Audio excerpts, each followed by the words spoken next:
आइए हम लोग भिन्न के बारे में समझते हैं। भिन्न को समझने के लिए हमने 4 आकृति ले रखी। पहली आकृति में हमने इसे 4 बराबर भागों में बांटा है। दूसरी आकृति में इसे 5 बराबर भागों में, तीसरी में इसे 4 बराबर भागों में, और ये चौथी आकृति को 8 बराबर भागों में बांटा है।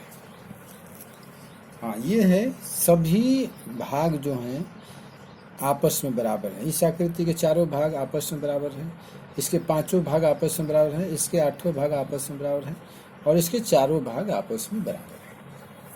भिन्न को समझना है। इस आकृति में से इस आकृति को 4 बराबर भागों में बांटा गया है। इसमें से हमने एक भाग को ले लिया। कितने भागों में से लिया? 4 बराबर भागों में से। इस पूरी आकृति को हम इकाई मानेंगे या संपूर्ण मानेंगे। इस पूरी आकृति को हम संपूर्ण मानेंगे। इसी तरह सभी आकृति को एक संपूर्ण या एक इकाई के रूप में मानते हैं। और इसमें से हमने एक भाग का उपयोग किया। कितने भागों में से? 4 बराबर भागों में से। तो जितने भाग का उपयोग किया उसको ऊपर रख दिया, और जितने बराबर भागों में बांटा था हमने उससे नीचे रख दिया। अब इस आकृति में चलिए, इसमें से हम 2 भाग का, 2 खंड का, 2 टुकड़े का या 2 अंश का उपयोग कर रहे हैं। 2 भाग का उपयोग किए, 2 अंश का उपयोग किए। कितने भागों में से? 5 बराबर भाग बांटा था, तो इसको 5 नीचे कर दिए, यानी 2 भाग का उपयोग किया 5 बराबर भागों में से। यहां देखिए, इस संपूर्ण आकृति को 4 बराबर भागों में बांटा गया है, और इस चारों भागों को हमने उपयोग कर लिया। चारों भागों को हमने उपयोग कर लिया। कितने बराबर भागों में से? 4 बराबर भागों में से, यानी चारों का चारों हमने उपयोग कर लिया। यानी कि हमने संपूर्ण आकृति का उपयोग कर लिया, इसलिए ये इकाई बन जाएगा। इसमें से अगर हमने 1, 2, 3, 4, 5 आकृति का हमने उपयोग किया, तो क्या होगा? 5 आकृति का उपयोग किया 5 बराबर भाग का 8 बराबर भागों में से। तो समझ गए? बिल्कुल आसान है कि एक संपूर्ण को कितने बराबर भागों में बांटा गया है। पहला ये समझना है, एक संपूर्ण को कितने बराबर भागों में बांटा गया है, और उन बराबर भागों में से कितने भाग का उपयोग हम कर रहे हैं। तो जितने भाग का उपयोग कर रहे हैं उसको ऊपर, और जितने भागों में संपूर्ण को बांटा गया उसको नीचे हम रखते हैं, और बीच में बटा का चिन्ह दे देते हैं। वही भिन्न का निर्माण होता है। तो इस प्रकार अंश क्या बताता है? अंश से हमें क्या जानकारी मिलती है, और हर से क्या जानकारी मिलती है, समझना पड़ेगा। तो अंश यह बताता है, अंश बताता है कि संपूर्ण या इकाई को कितने बराबर भागों में बांटा गया है।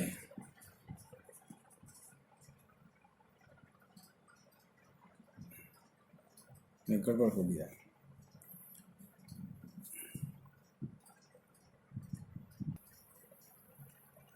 इसको हम हर लिख देते हैं, सही हो जाएगा। हर क्या बताता है?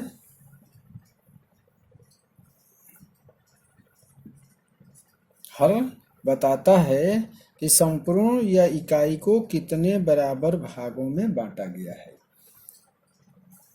और अंश क्या बताता है? अंश बताता है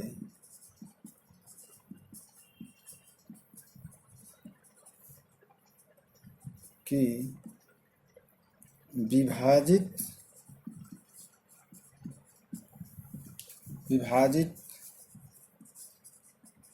हिस्सों में से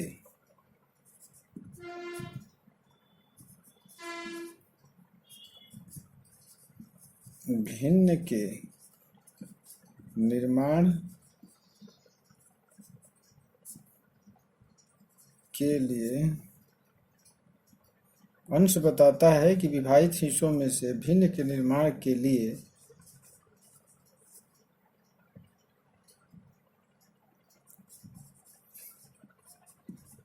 कितने हिस्से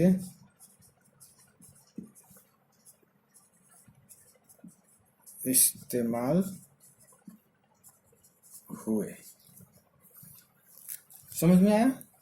हर बताता है कि संपूर्ण या इकाई को कितने बराबर भागों में बांटा गया है, और अंश बताता है कि विभाजित हिस्सों में से भिन्न के निर्माण के लिए कितने हिस्से इस्तेमाल हुए।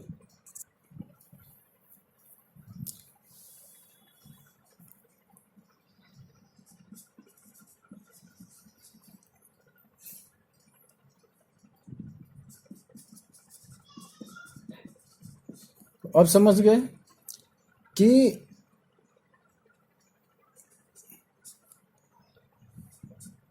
4/7 4/7 क्या है कि भिन्न है, जिसमें 4 को अंश और 7 को हर कहते हैं। इसलिए भिन्न के 2 भाग होते हैं, 2 पद होते हैं। भिन्न के कितने पद होते हैं? भिन्न के 2 पद हो गए। भिन्न के 2 पद होते हैं, अंश और हर। यही 2 पद कहे जाते हैं, या भिन्न के 2 भाग होते हैं, अंश और हर। तो भिन्न का निर्माण एक अंश और एक हर से होता है। और आप लोगों ने समझ लिया कि अंश और हर कैसे लिए जाते हैं। अंश और हर का मतलब क्या होता है, ये आप समझ लीजिए। अब एक दूसरी आकृति हम लेते हैं। एक आकृति लिए और इसको 4 भागों में बांट दिए। इसमें बराबर भाग की बात नहीं है, इसमें 4 भाग बांटे गए हैं। एक संपूर्ण को 4 भागों में बांटा गया है, जिसमें 2-2 भाग आपस में बराबर है। चारों भाग आपस में बराबर नहीं है, 2 भाग ये बराबर है, 2 भाग ये बराबर है। अगर इसमें से हम 3 भाग का उपयोग करते हैं, 3 भाग इस्तेमाल करते हैं, कितने भागों में से? 4 बराबर भागों में से, यदि 4 भागों में से, तो 3 भाग का उपयोग किए 4 भागों में से, तो क्या यह भिन्न होगा? क्या यह भिन्न होगा?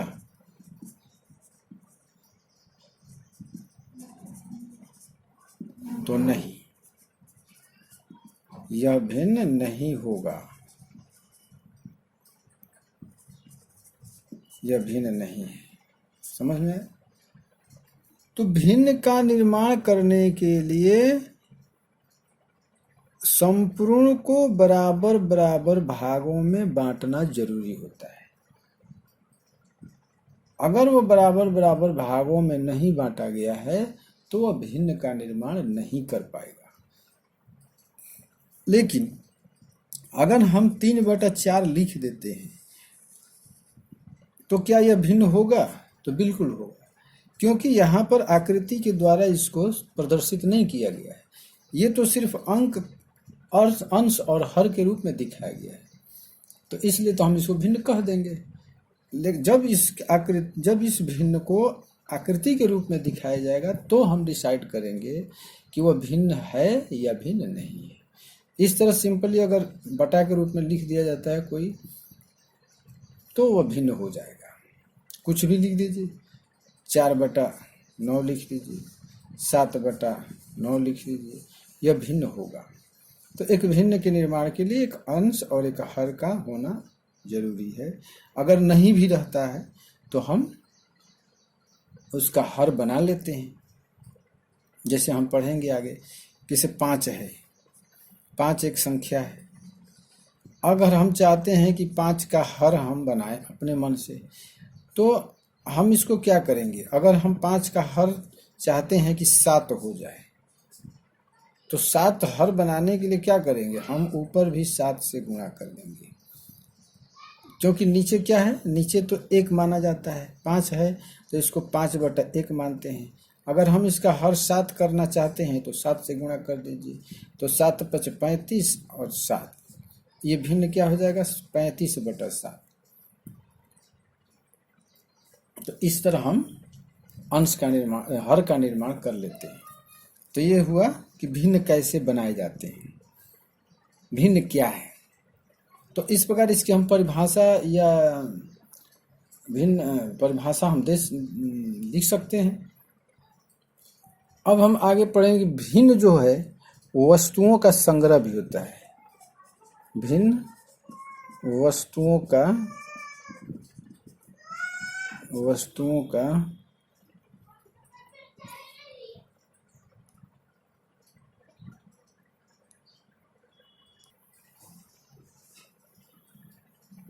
संग्रह है,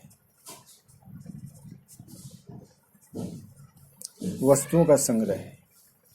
अब हम समझेंगे कि एक कक्षा में मान लिया जाए कि 10 बच्चे हैं, 10 विद्यार्थी हैं, 10 विद्यार्थी है, एक कक्षा में 10 विद्यार्थी हैं। तो ये विद्यार्थियों का संग्रह हुआ। अगर हम 10 विद्यार्थियों में से अगर 3 छात्रा है और 7 छात्र हैं, 3 छात्रा और 7 छात्र, 3 लड़कियां हैं और 7 लड़के हैं। अगर हम इसको भिन्न के रूप में लिखना चाहें तो क्या होगा, तो इसको हम भिन्न के रूप में लिखेंगे छात्रा का 3/10, यानी 10 छात्रों में से, 10 विद्यार्थियों में से 3 छात्राएं हैं। अगर हम छात्र को भिन्न के रूप में लिखें तो 7/10, यानी 10 विद्यार्थियों में 7 छात्र हैं। तो ये हो गया छात्रा का भिन्न के रूप में निरूपण, और ये हो गया छात्र का भिन्न के रूप में निरूपण। अब यहाँ पर आता है एक शब्द अनुपात। भिन्न और अनुपात में हम यही अंतर समझेंगे, अनुपात और भिन्न। ये तो हो गया छात्रा का भिन्न और ये हो गया छात्र का भिन्न। इसमें स्पष्ट समझ में आ रहा है कि 10 विद्यार्थी हैं जिसमें से 3 छात्राएं हैं, इसमें 10 विद्यार्थी है जिसमें से 7 छात्र हैं। अब हमें पूछा जाए कि छात्रा और छात्र का अनुपात क्या होगा, छात्र का अनुपात देखिए, तो छात्र और छात्र का अनुपात निकालेंगे तो इसी भिन्न का उपयोग हम करके चलते हैं। छात्रा हो गई 3/10 और छात्र हो गए 7/10, और इसको हम तोड़ देंगे तो क्या हो जाएगा, हर उलट जाएगा, 10/7 हो जाएगा, 10 कट गया, 3/7, 3/7, यानी छात्रा अनुपात छात्र बराबर 3/7, यानी 3/7। देखिए, भिन्न और अनुपात को हम बटा के रूप में यानी भिन्न के रूप में भी लिख सकते हैं, लेकिन एक भिन्न एक अनुपात नहीं होता है और ना ही अनुपात भिन्न होता है। हाँ, उसको काम चलाने के लिए, समझने के लिए, हल करने के लिए उसको हम भिन्न के रूप में लिख देते हैं। क्योंकि अब देखिए, यहाँ छात्रा का अनुपात, छात्रा का भिन्न के रूप में निरूपण कैसे किए, 3/10, यानी 10 में 3 छात्राएं, और यहाँ हो गया 3 और 7, यानी मतलब क्या है कि 3 है छात्रा और 7 है छात्र। यहाँ संपूर्ण की जानकारी अगर संपूर्ण के बताना हो,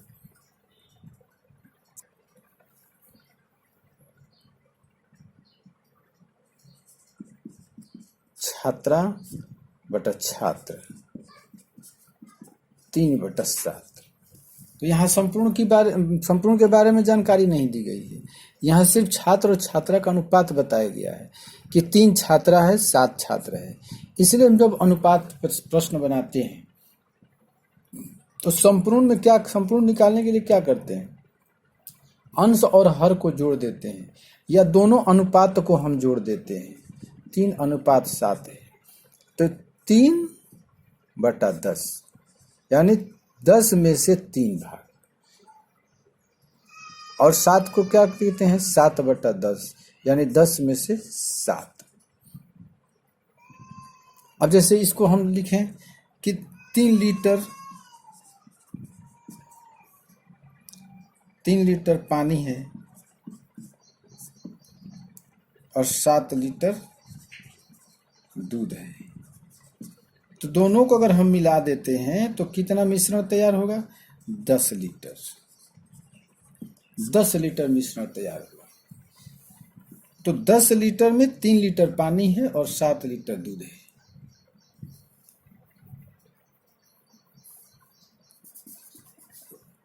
तो मिश्रण में भी भिन्न का प्रयोग करते हैं अनुपात के आधार पर।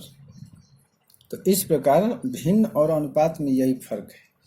भिन्न जो होता है एक संपूर्ण के आधार पर उपयोग किए गए अंश भाग के आधार पर हम उसको निरूपित करते हैं, और अनुपात जो होता है दो चीजों की संख्या के रूप में व्यक्त करते हैं।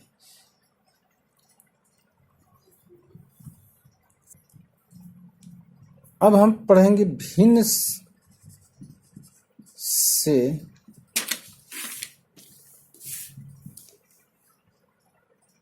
संबंधित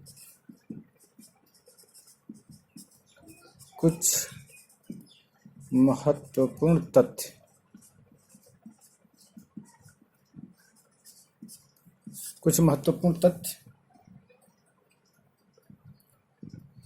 अगर कोई भिन्न दिया गया है जैसे 25/20 है, तो ये 25/20 अपने न्यूनतम रूप में नहीं है, यानी न्यूनतम रूप यानी लोएस्ट फॉर्म या मानक रूप भी कहा जाता है। मानक रूप जिसको स्टैंडर्ड फॉर्म। तो 25/20 अपने मानक रूप या न्यूनतम रूप में नहीं है।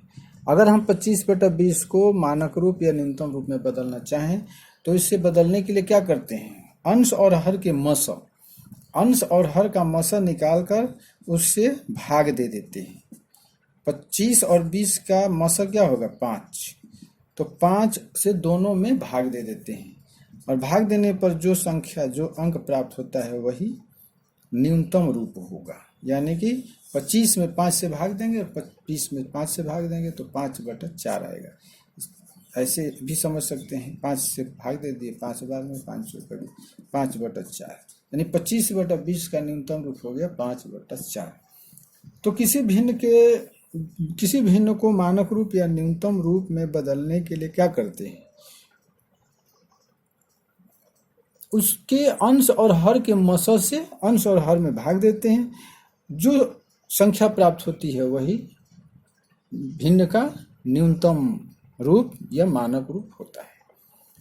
या आम भाषा में समझिए कि कोई संख्या दी हुई है उसको हम कटा देते हैं, कटाते जब वह नहीं कटेगी अभाज्य संख्या के रूप में बच जाएगी, वही न्यूनतम रूप में हो जाएगा।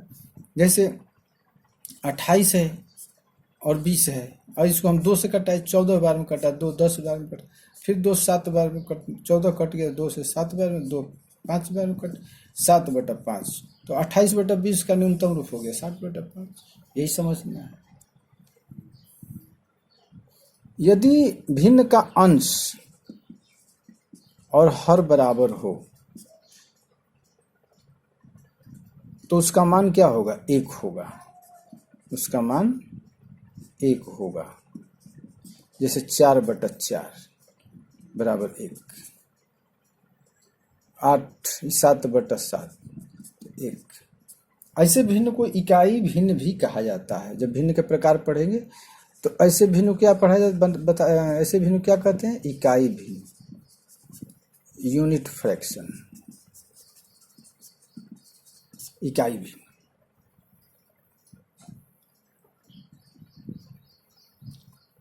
अगला है, यदि किसी भिन्न का अंश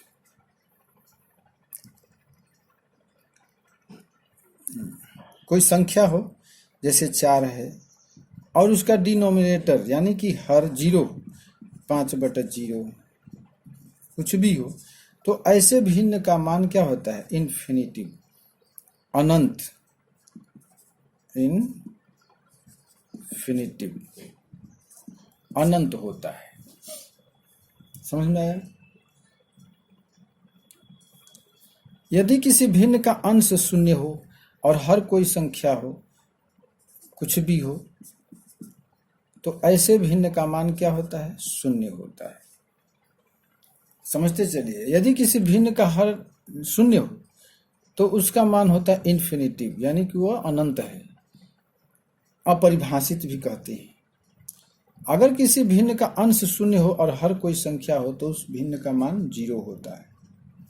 समझ गए? और मुख्य बात अब है, अगर कोई भिन्न दिया गया है तो उसके अंश और हर में एक ही संख्या से अगर गुणा करते हैं तो उसके मान में कोई परिवर्तन नहीं होगा। जैसे 4/5 है, भिन्न है 4/5। अगर 4 में हम 7 से गुणा करते हैं तो हर में भी 7 से गुणा करेंगे, और गुणनफल जो आएगा वह मूल भिन्न के मान के बराबर होगा। यानी 28/35 जो है, इसका मान जो होगा 4/5 के बराबर होगा।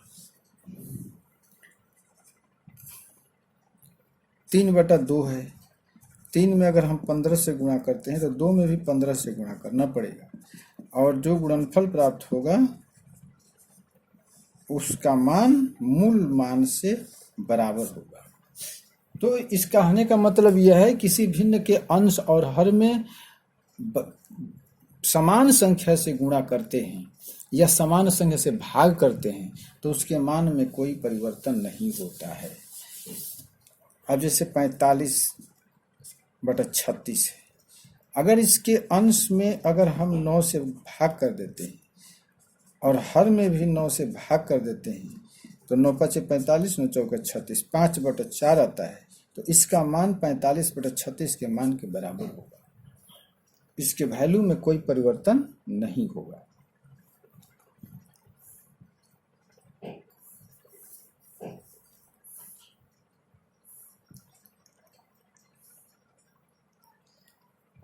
ये समझ गए? ये तो बता ही दिए कि अगर किसी भिन्न को मनचाहा हर में बदलना हो, अपने मन से हर देना हो, तो उसको हम कैसे बदल लेंगे, तो बता ही दिए। अगले वीडियो में हम पढ़ेंगे भिन्न के प्रकार। इसमें भी कुछ अभी भिन्नों के बारे में रह गई है बातें, वो अगले वीडियो में पढ़ेंगे। उसके बाद भिन्न के प्रकार के बारे में पढ़ेंगे। तब तक के लिए नमस्कार।